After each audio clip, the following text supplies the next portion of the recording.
En este capítulo vamos a hablar de cómo se representan las reacciones, la interpretación de niveles, la ecuación química y la reacción química.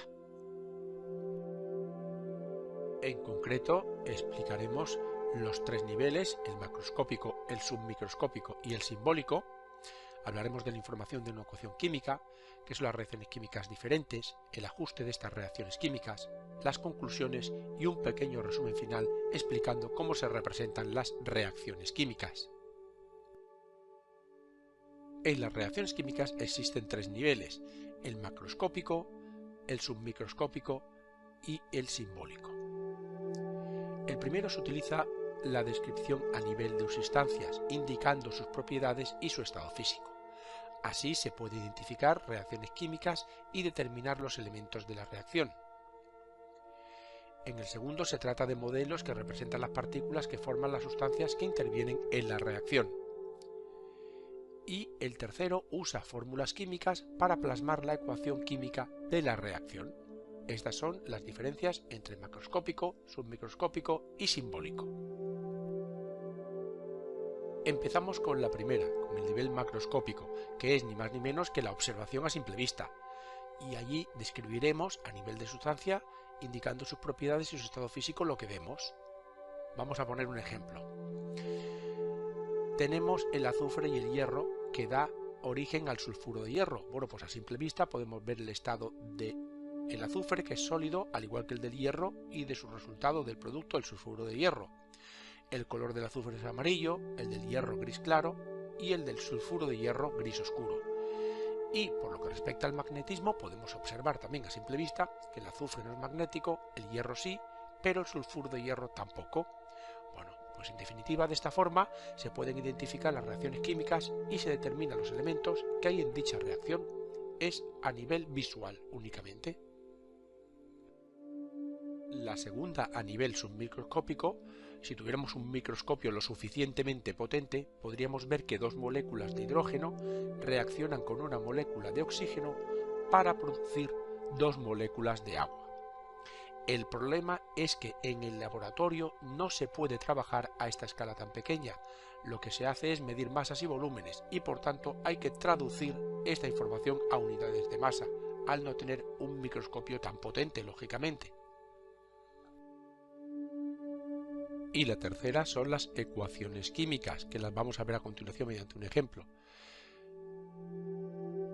La ecuación química se compone en primer lugar de los símbolos, esta es la S de azufre, la Fe de hierro o la Fs de sulfuro de hierro. Y este es el aporte de energía que se ha creado en esta reacción química. Las fórmulas de los reactivos se escriben a la izquierda, como podemos ver aquí. El azufre y el hierro serían los reactivos, mientras que las fórmulas de los productos se escriben a la derecha. Aquí tenemos el producto, que sería el sulfuro de hierro, y ambas están separadas por una flecha que indica el sentido de la reacción. Esta sería la flecha que indica este sentido de la reacción. A cada lado de la reacción ha de haber el mismo número de átomos de cada elemento. Vemos que hay 8 en cada uno de ellos, y si en una ecuación química cumple la anterior regla, se dice que está ajustada o equilibrada. Y para equilibrar las reacciones químicas se ponen delante de las fórmulas unos números que se llaman coeficientes estequiométricos, que indican el número relativo de átomos y moléculas que intervienen en la reacción. Este sería el coeficiente estequiométrico. Además, estos coeficientes situados delante de las fórmulas son los únicos números en la ecuación que se pueden cambiar. Los números que aparecen dentro de las fórmulas son intocables, pues un cambio de ellos significa un cambio de sustancia que reacciona siendo una reacción lógicamente distinta. Y por último, se puede indicar el estado en el que se encuentran las sustancias que intervienen o si éstas están en disolución, añadiendo estos símbolos detrás de la fórmula química correspondiente. La S de sólido, si es metal, la L de líquido, la G de gas, AG de disolución acuosa, que estaría en agua, y en este caso vemos que hemos puesto una S que está en estado sólido.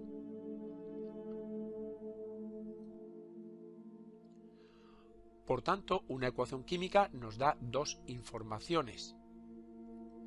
La primera es que las sustancias puras, reactivos y productos que participan en la reacción química están representadas por sus respectivas fórmulas químicas. Y la segunda es que las cantidades de cada una de estas sustancias están indicadas por los coeficientes estequiométricos. Aquí veríamos la fórmula y la representación de una reacción química. Por tanto, llegaríamos a la conclusión de que una molécula de nitrógeno reacciona con 3 moléculas de hidrógeno y se obtienen 2 moléculas de amoníaco. Al leer una ecuación química tenemos una información acerca de, por ejemplo, los reactivos y también de los productos. Ambos participan en la reacción química y están representados por sus respectivas fórmulas químicas. También diremos que en ambos casos son sustancias puras y las cantidades de cada una de estas sustancias están indicadas por los coeficientes estequiométricos. Y aquí vemos cómo puede haber reacciones químicas diferentes con los mismos reactivos. Por una parte de reactivos tenemos el hidrógeno y el oxígeno, y los productos diferentes serían el agua y el agua oxigenada. Y evidentemente no son lo mismo. Por lo tanto, solo se pueden cambiar los coeficientes estequiométricos, porque si no, nos darían sustancias distintas. El agua no es lo mismo que el agua oxigenada, porque ha habido reacciones químicas diferentes. Para saber si estamos haciendo bien una reacción química hay que ajustarla adecuadamente. Y ajustar una ecuación química es indicar los valores de los coeficientes estequiométricos para que haya el mismo número de átomos de cada elemento antes y después de que ocurra la reacción. Por tanto, vemos aquí la combustión del metano y para ajustarla primero se elige el coeficiente estequiométrico de los compuestos, que son las sustancias formadas por más de un elemento, y después se ajustan los coeficientes de las sustancias elementales.